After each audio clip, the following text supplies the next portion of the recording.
Bonjour à tous, alors je vous montre rapidement en vidéo le cahier de réussite et de progrès que j'ai créé pour l'année prochaine parce que voilà, au jour d'aujourd'hui on ne sait pas comment se passera la rentrée et personnellement j'aimerais bien pouvoir conserver, si jamais la rentrée est aussi hybride que cette année passée, j'aimerais bien pouvoir conserver des outils qui me tenaient à cœur dans ma pédagogie. Et donc, comme pour le moment, on ne peut pas trop changer l'espace parce qu'on ne sait pas de quoi demain sera fait, je me concentre sur les outils que j'ai en classe. Et donc, en l'occurrence, le cahier de réussite, le cahier de progrès, que je fusionne en un seul document numérique qui me permettra, si jamais il y a du distanciel et du présentiel, de l'utiliser à la fois en classe, mais aussi de pouvoir mettre en avant tout le travail qui est fait à la maison. Donc, comment s'organise ce cahier? Alors, je l'ai créé sur PowerPoint. Je vous partage la version modifiable avec quelques trucs et astuces en vidéo un peu plus bas. Et là, je l'ai ouvert sur mon iPad avec l'application GoodNotes. Maintenant, si vous voulez l'utiliser sur Android, vous pouvez utiliser l'application Xodo, comme pour le Digital Planner que je vous partageais il y a quelques jours. Donc, on entre dans ce cahier de réussite en cliquant dessus. Et là, on arrive sur la page où on peut mettre la photo de l'enfant et son prénom.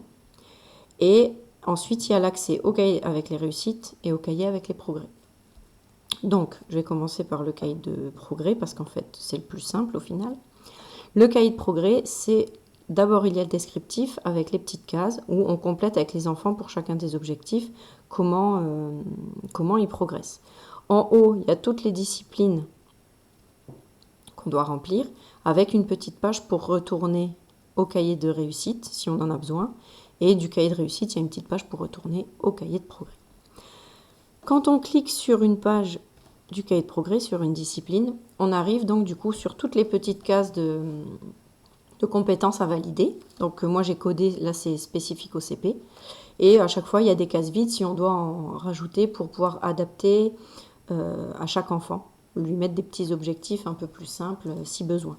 Donc pour le français, il faut faire passer les pages pour accéder à la lecture, à l'écriture et à l'étude de la langue. Pareil pour les maths, ici, où il faut passer pour accéder aux différents sous-domaines. Pour les autres disciplines, il n'y a pas besoin de passer les pages. Il n'y a qu'une seule page par discipline. Donc là, moi, j'ai anglais. Pour la musique et l'art plastique, j'ai fait une page chacun. Là, il y a le sport, questionner le monde, enseignement civique et moral. Et à la fin, j'ai mon onglet objectifs personnels que je dédie surtout au comportement. Et comme les enfants sont tous différents, là, à ce niveau-là, il n'y a pas de choses pré-remplies. J'adapte vraiment en fonction de chacun. Ensuite, pour le cahier de réussite, là c'est un peu différent. C'est en fait le cahier où je colle les validations des enfants, les réussites, etc. On met des photos ou alors on colle des exercices. Là, j'aimerais bien pouvoir tout réunir en un. Donc du coup, j'ai fait comme ça. Donc vous pouvez toujours passer les pages en faisant comme ça ou alors en suivant les liens. Pareil, il y a toutes les disciplines. Et donc quand on arrive sur une discipline, on voit le sous-domaine. Et pour chaque sous-domaine, il y a les attendus de fin de cycle. Donc comme je suis au CP, là c'est le cahier cycle 2. Et quand on clique sur un attendu de fin de cycle, on arrive sur une page vierge sur laquelle on va pouvoir, avec le stylet, inclure par exemple des photos. On va chercher n'importe quelle photo d'une réussite d'un élève. Je mets ça en attendant. Hop. On peut mettre la photo de la réussite. Ensuite, on peut aussi écrire la date.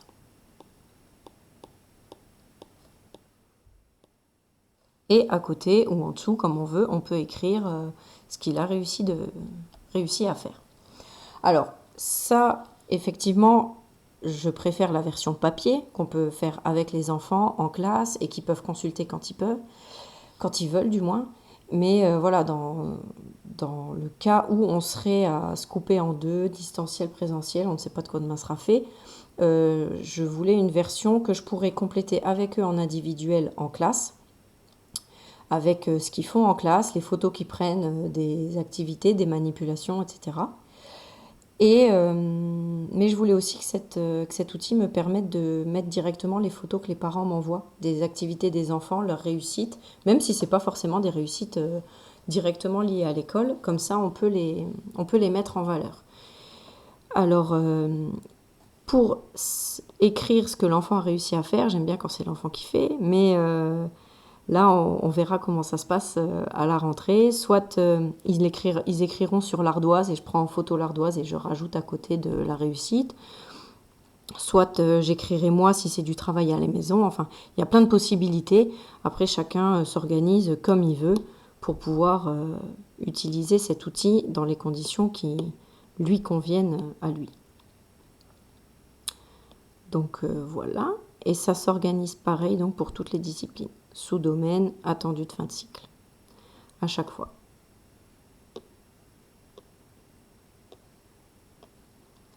Il n'y a que les méthodes et outils pour apprendre, ou comme il n'y a que 3 points, là c'est ensemble.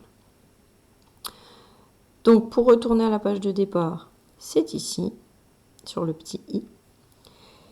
Et après, donc je vous partage une version modifiable sur le blog, et je vous donne toutes les astuces qu'il faut pour faire en sorte que tout fonctionne comme je l'ai créé là, et en espérant que ça pourra vous servir.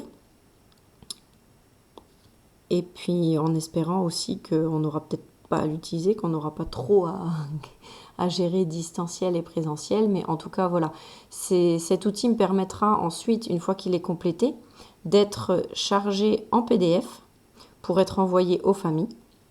Comme ça, ils peuvent consulter avec l'enfant tous ses progrès, voir les photos en un seul et même outil, et voir aussi où il en est dans l'acquisition des différentes compétences.